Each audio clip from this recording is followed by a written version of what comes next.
वह रात थी जब माधव अपना रात का खाना समाप्त करके सोने की तैयारी कर रहा था। तभी उसके घर के बाहर से किसी ने पुकारा, भाई, ओ भाई, माधव भाई घर पर हो क्या? समय रात के तकरीबन 9:30 हो रहे थे। माधव ने दरवाजा खोलकर देखा तो सामने उसका दोस्त रामलाल खड़ा था। रामलाल की आंखों में डर और खौफ दोनों एक साथ दिखाई दिए। अरे रामलाल, क्या हुआ भाई इस वक्त? और तुम्हारे चेहरे का रंग क्यों उड़ा हुआ है? अरे तुम सो गए थे क्या? असल में मैं थोड़ा फंसा हुआ हूँ। हाँ, चेहरे से पता चल गया था। बताओ क्या हुआ है? क्या हुआ? मेरे साथ मेरे घर चलो, तुम्हें देखना पड़ेगा जाकर, तब समझोगे। बिना कोई सवाल जवाब किए क्या हुआ था यह देखने के लिए माधव रामलाल के साथ चल पड़ा। जब वे रामलाल के घर के पास पहुंचे तो एक ऐसा नजारा था जिसे देखकर माधव थम गया। घर के दरवाजे के पास एक बूढ़ा आदमी जमीन पर पड़ा हुआ था। देखने से लग रहा था मानो वह मर चुका हो। अरे ये कौन है? क्या ये आदमी मर गया है क्या? हाँ, यही तो है वो जिसके लिए इतनी रात को मैं तुम्हें अपने घर लाया हूँ। मतलब ये सच में मर गया है। अरे ये बूढ़ा आदमी कुछ देर पहले ही मरा है मेरे सामने। क्या मतलब ये सब अचानक? अरे कैसे यार, कुछ समझ नहीं आ रहा। ठीक से बताओ ना। सुनो फिर, मैं तो रात का खाना खा रहा था। अचानक एक आवाज सुनकर मैं बाहर निकल आया। उसने कहा, घर पे कोई है क्या? थोड़ा पानी मिलेगा? मैंने पूछा, कौन हो आप इतनी रात को यहाँ? पर उसने बस पानी मांगा। मैं पानी लेकर आया और देखा कि वह जमीन पर पड़ा हुआ था। सामने जाकर देखा तो अरे ये तो मर चुका था, सांस नहीं आ रही थी। रामलाल की आवाज डर से कांप रही थी। अब मैं क्या करूं? तुम ही बताओ, ये आदमी कौन है, कहां से आया है? मुझे कुछ भी नहीं पता भाई। अब इस लाश का मैं क्या करूं? भाई मुझे छोड़ो, इन सब चीजों में मुझे मत घसीटो, छोड़ो यार। अरे भाई, मुझे ऐसे छोड़ो मत, कुछ तो बताओ। मैं तुम्हारे पास इसलिए आया था यार, इतनी रात को इस लाश का कुछ तो करना पड़ेगा ना। किसी ने देख लिया तो अरे कोई कांड हो जाएगा, मैं फंस जाऊंगा यहाँ पे। माधव ने कुछ देर सोचा। रुको, सोचने दो। एक काम कर सकते हैं हम। हमारे गांव में जो पुराना श्मशान है ना, जहाँ कोई नहीं जाता, वहां इसे ले जाकर जला डालते हैं। क्यों? अरे पागल हो गए हो यार तुम, इतनी रात को वहां पे? अबे छोड़ो, सब बेकार बातें हैं वो सब। अब यही रास्ता है। नहीं नहीं, वहां नहीं जाना है मुझे। अरे वो जगह बहुत ही खतरनाक है, जिंदा भी तो रहना है ना हम दोनों को। ओ भाई, तूने प्लान पूछा, मैंने बताया। अब क्या करेंगे ये तेरे ऊपर है भाई। तू जो चाहे कर, मुझे जाने दो। रात हो रही है, सुबह उठना भी है। भाई इस हालत में तू मुझे छोड़कर जाने की बात कर रहा है, बड़ा स्वार्थी है यार। अच्छा चलो चलो, चलता हूं मैं, लेकिन कुछ चीजों का बंदोबस्त करना पड़ेगा। घर चलो एक बार। जैसे ही वे मुड़े उन्होंने देखा, अरे ये क्या? वो आदमी कहाँ गया? हाँ, वो लाश कहाँ चली गई वो लाश? अरे लाश तो अपने आप भाग नहीं जा सकती है ना, तो कहाँ गई वो? चलो चलो उसे ढूंढते हैं, उस तरफ चलो यार, वहां ढूंढते हैं। सब जगह पर ढूंढने के बाद जब वे वापस घर के सामने आकर पहुंचे तो लाश तो वहीं पर पड़ी हुई थी, बिल्कुल पहले जैसी, उसी हालत में। अरे ये सब क्या हो रहा है भाई? ये रही लाश, मगर थोड़ी देर पहले तो नहीं थी। हाँ, ये तो यहीं पे है, मगर अरे लगता है हमारी कोई गलती होगी। छोड़ो उसे, चलो चलो लाश को लेकर जल्द से जल्द निकलते हैं यहाँ से। चलो, रात हो गई है, अब फंस गए हो तो इसका कुछ करना तो पड़ेगा ना हमें। अब तू यहाँ रुक, मैं मेरा स्कूटर लेके आता हूँ। बढ़िया ध्यान रखना कि ये वापस गायब ना हो जाए। रामलाल उस लाश के पास बस खड़ा हुआ था। माधव अपना स्कूटर लेने अपने घर की ओर जा चुका था, मगर रामलाल ने एक बार के लिए जैसे ही उसने लाश की तरफ अपनी नजरें दौड़ाईं तो ऐसा लगा जैसे कि वो लाश उसे ही देख रही थी। अरे ये क्या? नहीं नहीं, मेरा वहम होगा। रामलाल अपनी नजरें चारों तरफ दौड़ाने लगा, लेकिन एक बार के लिए उसे ऐसा लगा मानो कोई तो था वहां पर जो उसके हाथ को पकड़कर खींच रहा था। ऐसा लग रहा था कि यह स्पर्श किसी बुजुर्ग आदमी के हैं। रामलाल ने पलट कर देखा तो उस लाश के हाथ कांप रहे थे। रामलाल डर तो गया था और डर के मारे उसने अपनी नजरें दूसरी ओर कर लीं और ठीक तभी पीछे से उसे कुछ ऐसा सुनाई दिया जिसे सुनकर वह रुक गया। मेरा क्रियाकर्म अच्छे से करना। मैं कोई लावारिस नहीं हूँ तुम्हारी तरह, तुम्हें तो पता है ना। यह सुनकर रामलाल डर के मारे पीछे मुड़कर नहीं देख पाया था। तभी उसी समय माधव अपना स्कूटर लेके आया। माधव ने रामलाल को आंखें बंद करके कुछ बड़बड़ाते हुए देखा। अरे क्या हुआ? अरे ओ, आंखें बंद करके क्या बक रहे हो तुम? ठीक तो है ना? डरे हुए लग रहे हो फिर। अरे यार ये लाश ना, चलो यार जला देते हैं इसे जाकर। हाँ हाँ ठीक है ठीक है। माधव और रामलाल लाश को स्कूटर पर लेके शमशान की ओर निकल पड़े। माधव गाड़ी के सामने बैठा था और गाड़ी चला रहा था और ठीक उसी समय बारिश शुरू हो गई। अरे यार ये बारिश भी ना, अब पता नहीं क्या होगा। श्मशान जल्द से जल्द पहुंच जाएं, काफी है। मुझे मालूम नहीं यार, मेरा तो नसीब ही खराब है, नहीं तो ये आदमी मेरे दरवाजे पर क्यों आता। अचानक ऐसा लगा जैसे किसी ने रामलाल के सर पर मारा हो। अरे बाप रे, अरे यार किसने मारा मुझे? अरे क्या हुआ? कौन मारेगा? तभी अचानक किसी के हंसने की आवाज सुनाई दी। अरे बाप रे, चलो यार जल्दी यहाँ से। ये लाश, ये तो जिंदा लाश है। ये मुझे कुछ कहना चाह रही है यार। चलो जल्दी चलो, इसे जला डालते हैं, चलो। क्या? अरे क्या भाग रहे हो तुम? क्यों? क्या हुआ? अरे मैं कुछ बता नहीं सकता तुम्हें यार, तुम जल्दी चलो। माधव ने गाड़ी रोक दी और रामलाल के पास आकर पूछा, ए, बताओ आगे क्या हुआ है, बताओ। अरे डर के मारे तुम तो कांपने लगे हो बे, बताओ। ओ भाई, मैंने जो देखा, सुना और महसूस किया है ना। अरे यार सुनो सुनो सुनो, वो सब वहम है तुम्हारा। शांत हो जाओ। हाँ शांत होकर तुम एक काम करो, तुम गाड़ी चलाओ, लाश लेकर मैं बैठता हूँ। हाँ ये सही रहेगा, सही रहेगा। अब माधव स्कूटर के पीछे बैठा था और रामलाल स्कूटर चला रहा था। ठीक उसी मौके पर तूफान आ गया। अरे यार, इसी बात का डर था। अब बारिश और भी तेज हो गई है तो और परेशानी होगी, रास्ता भीग जाएगा पूरा। हाँ यार, गाड़ी चलाना भी मुश्किल हो जाएगा, कितना तेज तूफान है। तूफान का नजारा और तेज हो गया और उस नजारे में जो लाश थी वह भी भीगने लगी। यहाँ तक कि गाड़ी चलाना भी मुश्किल हो गया था। अब मुझसे नहीं हो रहा भाई, और नहीं। हाँ हाँ तुम्हारी बात बिल्कुल सही है। इस हालत में तो गाड़ी चलाना मुश्किल है भाई। तुम स्कूटर को एक साइड कर दो। वे दोनों जाकर एक सुरक्षित जगह पर खड़े हो गए, मगर वह लाश स्कूटर पर अकेली पड़ी हुई थी। भाई वो लाश तो भीग रही है, कुछ करें क्या? अरे बाबा क्या करें, कुछ है भी तो नहीं करने को। रामलाल अचानक कुछ देखकर बहुत डर गया और चीख उठा। अरे अरे वो देखो भाई, वो देखो, वो लाश उठ के बैठी अपने आप। मैंने अपनी आंखों से देखा भाई। अरे चुप हो जाओ यार, चुप हो जाओ, क्या बके जा रहे हो तुम? अरे वो लाश है, अपने आप उठकर कैसे बैठ जाएगी वो? अरे मैंने देखा है। अरे यार मैं झूठ क्यों बोलूंगा? हाँ बस ये सब सिर्फ तुम्हें दिखाई दे रहा है। अरे मैं भी तो हूँ तुम्हारे पास खड़ा, मुझे तो कुछ नहीं दिखाई दे रहा भाई। सुनो सुनो मेरी बात, मैं कहता हूँ कि ये लाश तुम्हारे घर के सामने मिली है ना, इसलिए तुम्हें वहम हो रहा है और कुछ भी नहीं। हाँ समझे?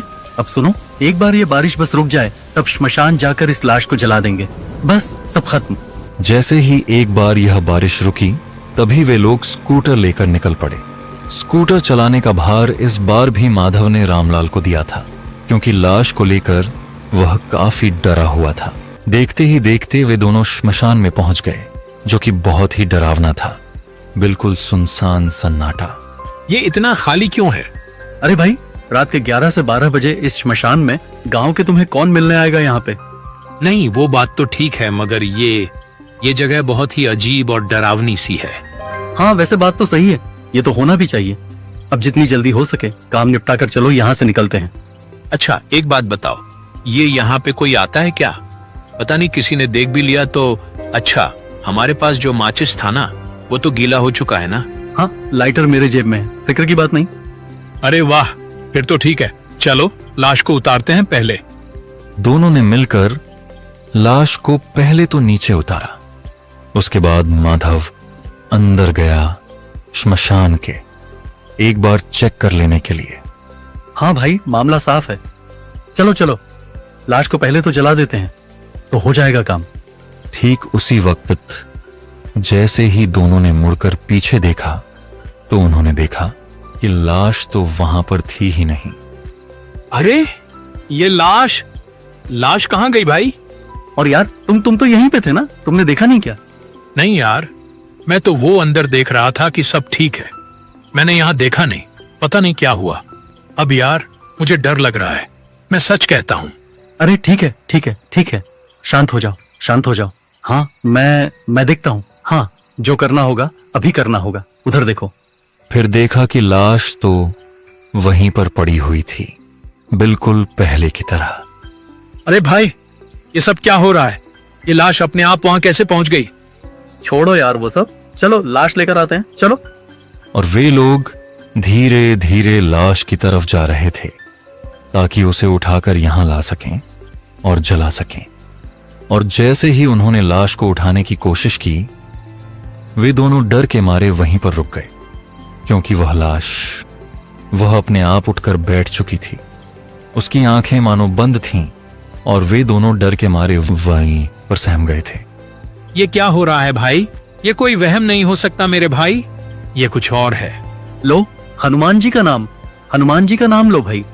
जय हनुमान ज्ञान गुण सागर, जय कपीस तिहु लोक उजागर। रामलाल और माधव आंखें बंद करके हनुमान चालीसा पढ़ने लगे।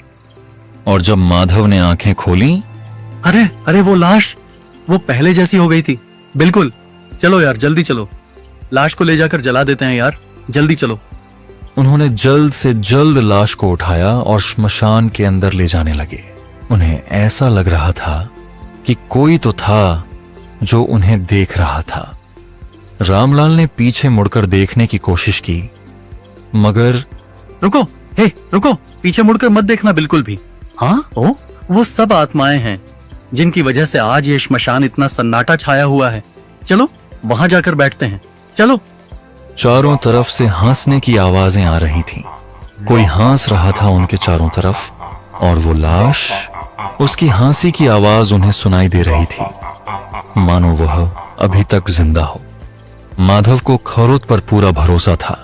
उसने लाश के ऊपर तेल डाला और लाइटर निकालकर ऑन करने जा रहा था कि तभी वो लाश, वो जिंदा हो चुकी थी, फिर से उठकर बैठी थी। वो उन दोनों की तरफ देखकर, गुस्से भरी आंखों से देखकर वो बोली, इस श्मशान में मुझे लाकर बहुत बड़ी गलती कर दी है, और मेरी मौत के लिए भी जिम्मेदार तुम लोग ही हो। एक मिनट। ए बाबा, हमने आपको कहां मारा? आप तो खुद आए थे मेरे दोस्त के दरवाजे पे मरने के लिए, और अब हमें ब्लेम कर रही है। मैं नहीं आया था क्या? और नहीं तो क्या? तुम लोगों को मुक्ति तो मैं दूंगा, पर मुक्ति क्या मुझे मिली है? बता लड़के, क्या नाम है तेरा? तूने क्या किया है मेरे साथ? तुझे तो अच्छे से पता है, मेरी इज्जत लूट के, मुझे मार के भी तुझे चैन नहीं मिला। तू राक्षस है, राक्षस। अरे मैं एक परिवार का मुखिया हूं, अब उनका क्या होगा? मुझे माफ कीजिए, छोड़ दीजिए। मुझे पता नहीं मुझे क्या हो गया था। जैसे मैंने आपको देखा, मेरे दिमाग पे पता नहीं क्या चलने लगा, और बस मैं आपको ले आया। मुझे माफ कर दीजिए। इसलिए झूठ बोल के तू मुझे अपने घर ले आया, फिर लोगों के डर से तूने दम घोटकर मुझे मार दिया, और फिर अपने दोस्त को भी साथ लेकर आया। खून करके तूने फिर बोला एक्सीडेंट है। वाह, क्या बढ़िया प्लान बनाया था तूने।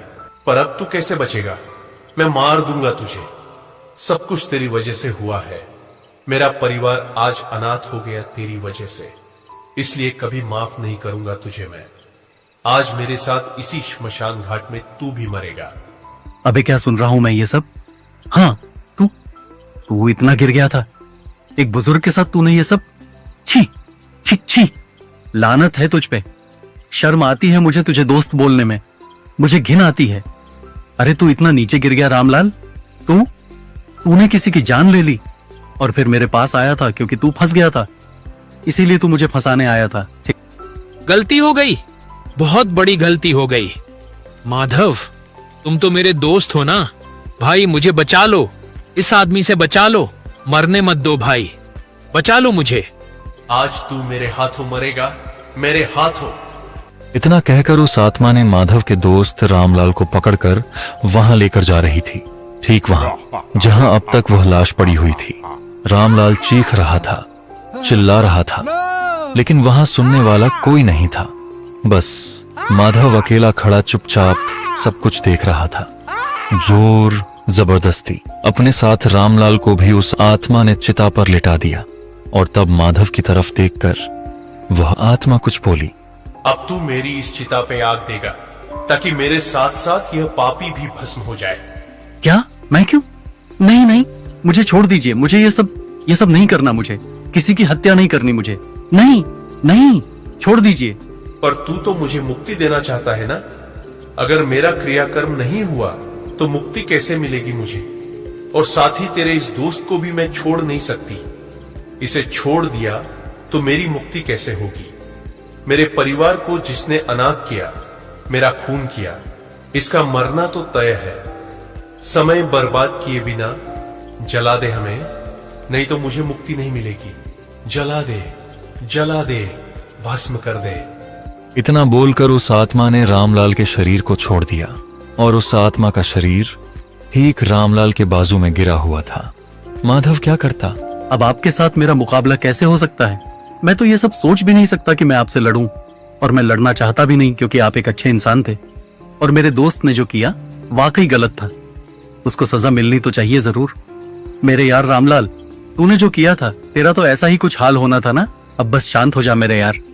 इसके बाद जो नजारा शुरू हुआ वह नजारा वाकई खौफनाक था।